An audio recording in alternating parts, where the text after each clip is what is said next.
What's going on, guys? Welcome to the Credit Plug channel, man. In today's video, we have an absolute game changer. I'm going to be giving you guys the blueprint on how to never go broke again. That's right. I'm going to give you my personal strategy, how you can leverage capital, whether that's your own capital or the bank's capital, to never go broke again. Now, here's the truth of the matter, right? Right now, we have a government shutdown. People aren't getting their paychecks and a lot of people are economically vulnerable, right? But I'm gonna show you a way that you can avoid that, or at least make yourself less vulnerable to things like that when you're depending on one income source, like a job, right? Nothing wrong with jobs, but in today's video, I'm gonna teach you a better method. I recently got into the franchise space. I would say over the past year or so, behind the scenes, I've been getting into existing businesses. And this is one of the next biggest waves. For some of y'all who are familiar with the silver tsunami, right? You have all these baby boomers who are leaving their businesses, right? Because they're in their 60s, 70s. I'll give you guys a quick story. So I just acquired a business and actually had a meeting on Friday with the seller of the business. And when you first acquire a business, right, you're going to sign an NDA if you're working with a broker. They're going to give you like summary level information about the gross revenue, the expenses, the net profit, EBITDA, right? And then if you want additional information beyond that, usually what you'll have to do is sign a letter of intent. Letter of intent basically is usually non-binding, but it just means you're a little bit more serious. So just in the same way when you're purchasing a house, you put down a good faith deposit or earnest money deposit. When you're submitting an LOI, a letter of intent, usually that does require a good faith deposit. After that's when you get more detailed information about the business, full profit and loss statements, tax returns, anything that you need during the due diligence period, right? So if you want to continue after that, that's when you submit the purchase agreement, and that is legally binding, right? So after that, what happens is you might meet with the seller. So I met with the seller, and kid you not, this individual had the business for over 20 years. They're in their late 60s. They had health problems. As a matter of fact, they actually had to get one of their toes amputated. So they physically couldn't run the business anymore. Kids off in college, and basically there's no one left, right? So they're looking to sell. And there's a lot of situations like that where you can step into turnkey businesses.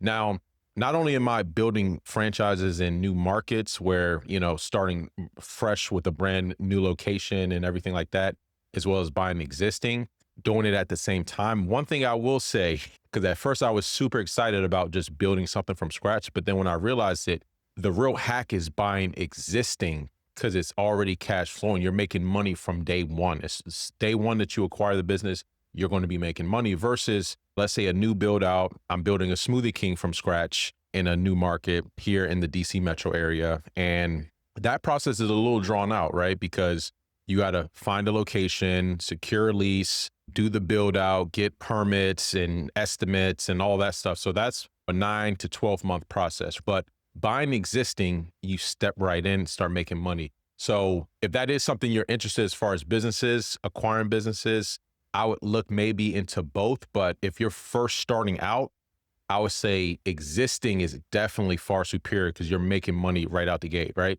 So how do you get into this space? A lot of people might be thinking, if a business is $500,000, $250,000, how do I actually acquire that? Or if I don't have that much as far as assets, net worth, how do you get into the space? All right. So the first thing you want to do, and I'm just sharing my journey with this. I started my first business. All right. This isn't a business I bought. This is something I started from scratch. And I started that about 8 years ago. Right. So the first business, this is the foundation. All right. So let's just write this first business. And what you want to transact under this first business a minimum of 2 years. And by 2 years, you have 2 years of bank statements, 2 years of profit and loss, 2 years of tax returns, right? And again, always set your goals super high, but I would say at a minimum to really get in the game, and this is something that's attainable.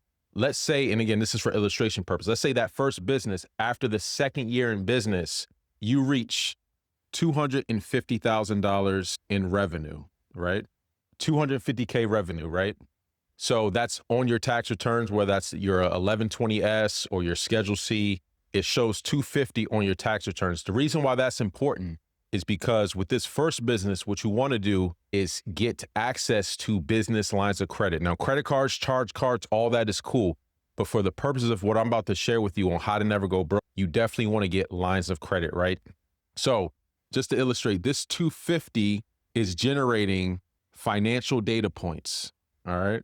So financials can include profit and loss, balance sheet, bank statements, and this could also be point of sale, invoices, whatever, any type of financial data that a lender would use to underwrite you for funding, right? So profit and loss, balance sheet, bank statements, and let's just say taxes, right? So with these data points right here, right, what you can then do is get access. So all of this is what's going to unlock BLOCs, right? So if you're doing 250 top line on your tax return, you can easily get anywhere from 10 to 25% in the form of a line of credit. So let's say if it's 250, if we're at 10%, easily go to a bank and get a $25,000 line of credit. I know banks that will give you 20%. So let's just, for this example, let's say 20%. And this is something I've done personally with comparable revenue early on in my first business. So let's just say you're able to get 20%. And so off $250,000 in revenue, that's going to be $50,000, right? So we get a $50,000 line of credit. And again, that's not that hard, right? A lot of banks you can do that. So what we're going to do then, without going too crazy, we're going to do that at 5 banks. And again, I'm just making assumptions, right? Maybe you get a 75 at one bank, 25 at another, but just for illustration purposes. So with this $250,000 revenue on your tax returns, you can easily get 5 business lines of credit at $50,000 a piece. All right. So let's just say multiply that by 5. With businesses, you can borrow more than what the business is generating in revenue, or even more than what the business is worth, right? Because we see this all the time. People start brand new LLCs and go get 150,000 in credit cards. Is that business worth 150, even though it hasn't made any money? So you got $250,000 in BLOCs. All right. So y'all follow this. This is the foundation. What I would do, pause the video, zoom in a little bit, and just take a screenshot of that, because this is the foundation. This is the foundation, that first business. And again, this is going to be 2 years, right? Don't try to do this with a brand new LLC. It's not going to work. You need to generate revenue. That revenue generates financial data points like profit and loss, balance sheet, bank statements, tax returns. You can even go a step further with fintech or cash flow based underwriting. So your point of sale system, merchant accounts. So there's other layers to the financial data points besides just what I listed. But as far as getting commercial lines of credit, the profit and loss, the bank statements, and the tax returns are going to be super important. All right, so we got all that. Hold on, let me go wipe this off because we need more space. All right, so we got the first business, right? 2 years time in business. Again, this was doing 250 in revenue, and we acquired 250 in BLOCs. All right. So rule of thumb is generally whatever revenue that the business is generating, you should be able to conservatively get the same amount of funding based off the amount of revenue. So if a business is generating 250, you should be able to get at least $250,000 in funding. Probably even more. I've done it to where I was able to, and of course this takes time and financial, sometimes 2 years, but it's definitely feasible. I know some people can go super crazy and leverage way more than that, but just for illustration purposes, something that's fairly conservative. All right. So you got 250,000 in BLOCs. All right. And remember, this is tethered to business number 1, right? So here's where the magic happens, right? Now, let's say you go out and you find a franchise or a proven business or an existing business you want to acquire. This could be a dry cleaners. This could be a pizza shop. This could be a plumbing company. This could be any existing business that's already transacting, already has cash flow, already has a proven business model. That's the key point, proven business model. So what then you can do is, let's say business number 2. So with this funding right here, with this 250, let's say the acquisition target is 250,000, right? So let's say second business, right?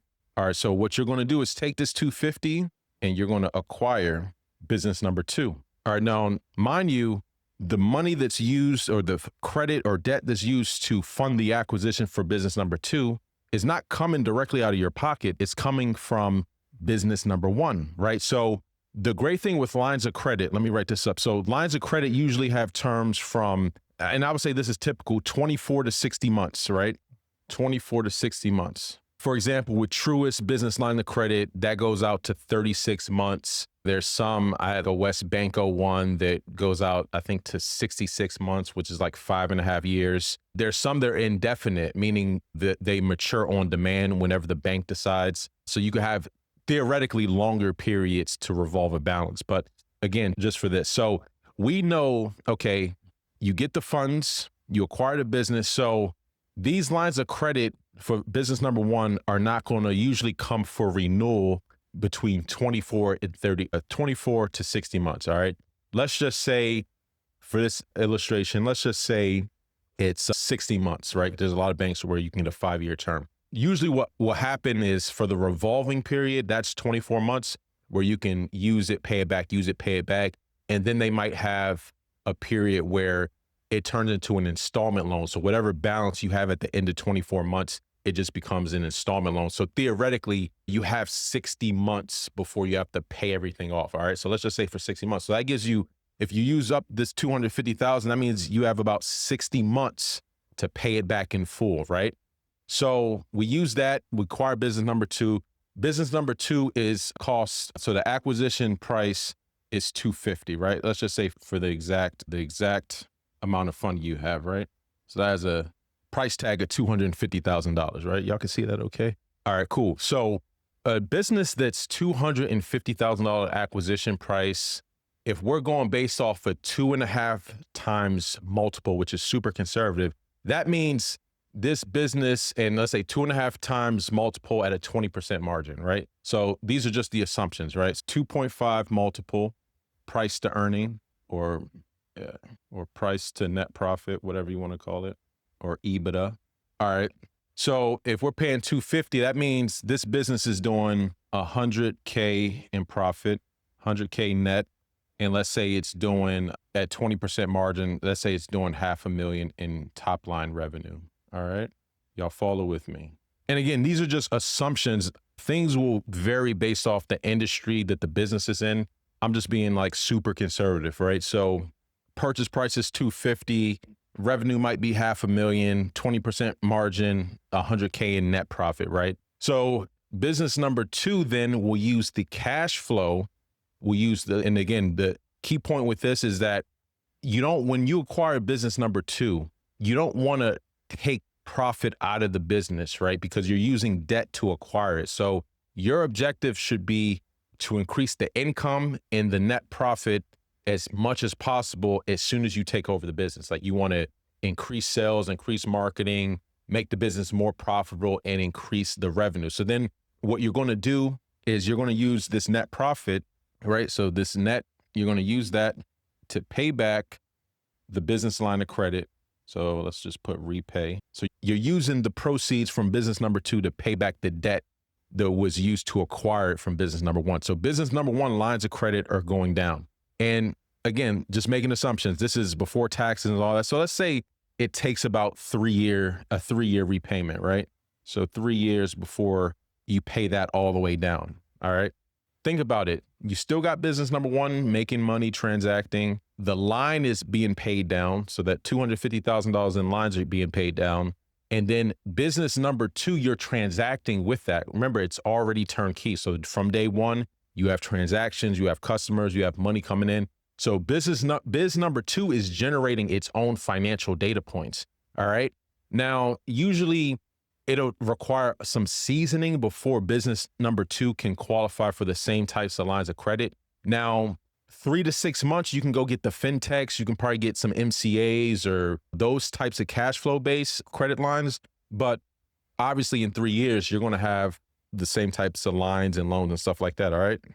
So now you got business number one, business number two, transacting, everything is going great. So let's say after 3 years, after you acquire business number two, Now business number 2 has 3 years of financials. Business number 1 has 5 years of financials, right? So you have a really strong business number 1 that hopefully the income has increased on that. But let's just make assumptions everything stays constant, right? Same everything, right? So now business number 2, and again, this you could do this before 3 years. You could do this after, let's say, a year. Let's just say 2 years, right? So business number 2 at $500,000 in revenue. So business number 2 can go and get $500K in lines of credit.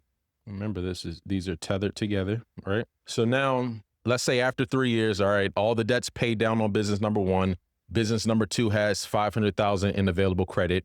So now you can do your next acquisition. You could probably do this before the 3-year point, just illustration purposes. So now you got, let's write this over here. So now you got a total of 750,000 in lines of credit, right? Because you got business number 1, boom, 250. You got business number 2, $500,000. So that's 750,000. Biz 1 plus biz 2. And this is just debt, right? You could also have accumulated some cash as well if your revenue profits went up on any of the businesses. This is just looking at leveraging the lines of credit from the businesses, all right? So now you got 750. So now your acquisition target can be much larger, okay? So let's say you acquire a business for $750,000, all right? So a 750, okay, so let's say biz number 3, all right? So business number 3, $750,000 purchase price. So biz number 3 is probably doing about, business number 3 is 300K net, and it's doing, let's say, 1.5 million in gross. So here, actually, let me go on this side. All right, so now you got business number 3 you acquire for 750, doing 1.5 and then 300,000 in net, right? So now then imagine this business is going to be able to qualify for a lot of funding. So 1.5 in gross, you would easily get $100,000 a pop for lines of credit, right?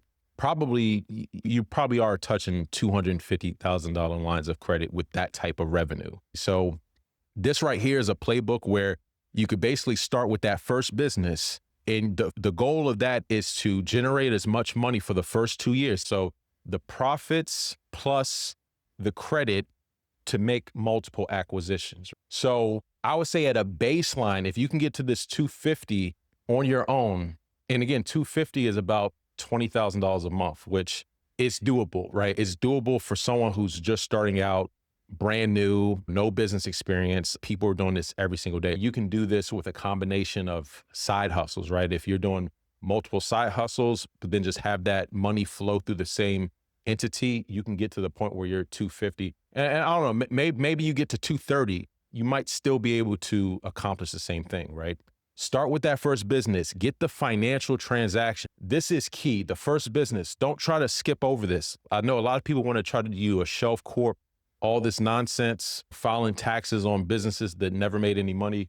Just make money first, right? Have all the financial transactions, stack up the lines, right? So just stack them up until you're ready. Do your due diligence on the acquisition, right? Do your research. There's a lot of resources out there. You could look at FDDs. Those are financial disclosure documents. To be quite honest with you, it took me nearly 2 years to pin down the right brand that I wanted to deploy my capital into, right? Some fell through, some I was excited about at first, and it wound up not happening. So you could be doing your due diligence while you're running this business. Okay, what is my next move going to be? Once you get to the second business, that's when things start to get a lot easier. If you do it this way, if you have this business stabilized, the first business stabilized, the second business is stabilized, you have 2 independent revenue sources. So theoretically, you can pay back the debt that you used to acquire business number 2 even faster if you use money that you're making from business number 1 and cash flow from business number 2. So this strategy right here, I like because you can also avoid having to go through SBA, right? Nothing wrong with SBA. I think SBA is great, but SBA sometimes it's not as flexible, and the underwriting criteria is going to be a lot higher for SBA. You're going to need a lot of personal assets, good credit, and they just changed the rule back in June, I believe, where anything over 350 does require personal collateral, which means your primary residence. You'd have to put up on the SBA 7A. So I hope this was helpful. Y'all let me know, comments down below. And yeah, I'm gonna just be sharing with you guys some of the game that I'm accumulating as I go down this journey of business, franchising, acquisitions. Let me know your question down below. Until next time, take it easy and we'll talk to you soon. Peace.